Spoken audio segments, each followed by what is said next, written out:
Quelle préparation dois-je faire pour prétendre à la protection de Dieu au moment de la détresse?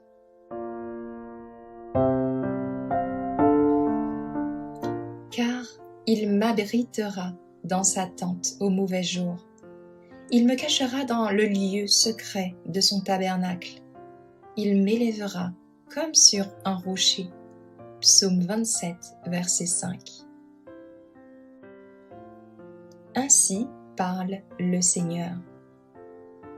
Lorsque Satan exerce une pression sur nos esprits, nous pouvons, si nous chérissons un ainsi, dit le Seigneur, être attirés dans le pavillon secret du Très-Haut. La connaissance de la vérité, une défense sûre.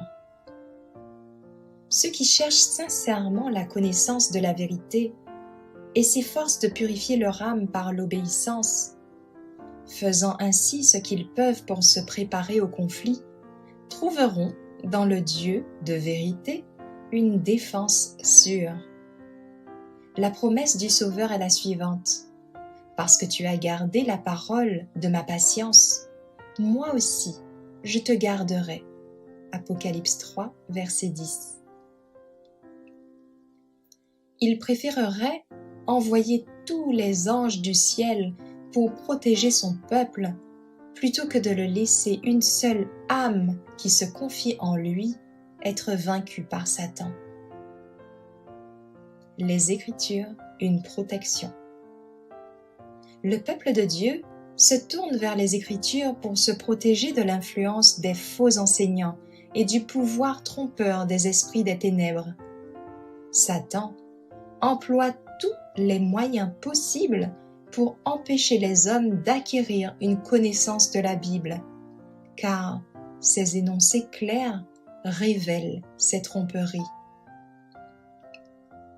La dernière grande illusion va bientôt s'ouvrir devant nous.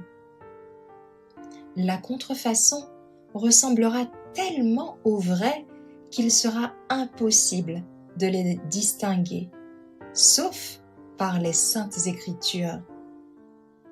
Par leur témoignage, chaque déclaration et chaque miracle doit être testé.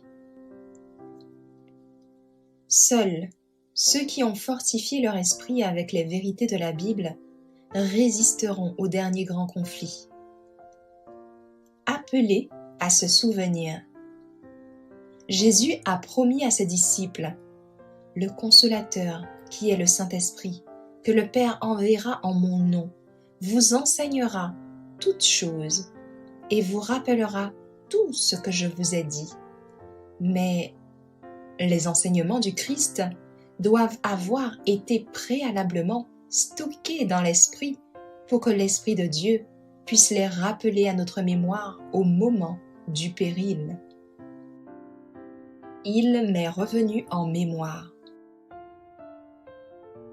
Un effort quotidien et sérieux pour connaître Dieu et Jésus-Christ qu'il a envoyé apporterait puissance et efficacité à l'âme. La connaissance obtenue par une recherche diligente des Écritures serait projetée dans la mémoire au bon moment.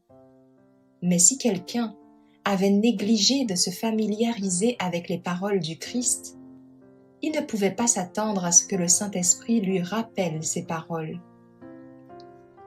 Il devait servir Dieu chaque jour avec une affection sans partage et ensuite lui faire confiance. Il est écrit. Le peuple de Dieu, éprouvé et testé, doit s'appuyer sur la parole vivante. Il est écrit.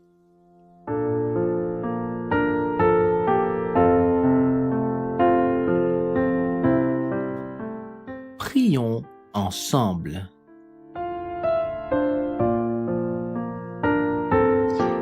Ô Père éternel, nous comprenons que tant que nous ne sommes que des esclaves du péché, eh bien nous sommes esclaves de Satan. De manière imperceptible, petit à petit, nous en sommes dégradés jusqu'à atteindre ces normes basses et répugnantes.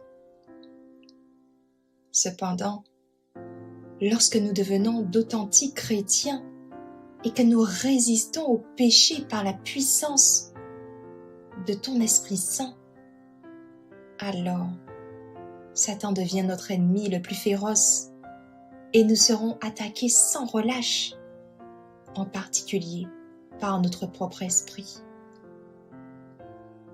Il aime nous torturer avec nos péchés du passé. Lorsque nous sommes tentés, tu nous dis que nous devons nous rappeler que tu as jeté nos péchés aussi loin que l'est l'est de l'ouest et que tu ne t'en souviens plus.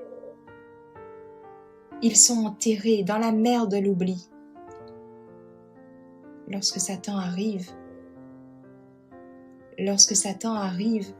comme un déluge et que notre esprit est bombardé de souvenirs du péché passé ou de tentations par les yeux, les oreilles, tu nous as dit, Père, de ne pas oublier tes promesses et que nous serions jamais tentés ou éprouvés ou testés au-delà de ce que nous pouvons ou sommes capables de supporter.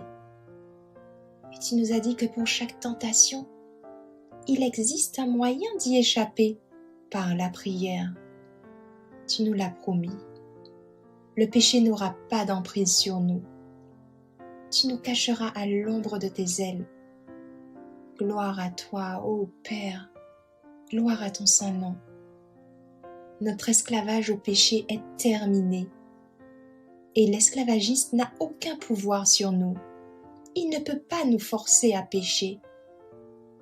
Puissions-nous, Père, rester à l'ombre de tes ailes, afin de demeurer sous ta divine protection. Nous t'en prions, Père, au nom de Jésus. Amen.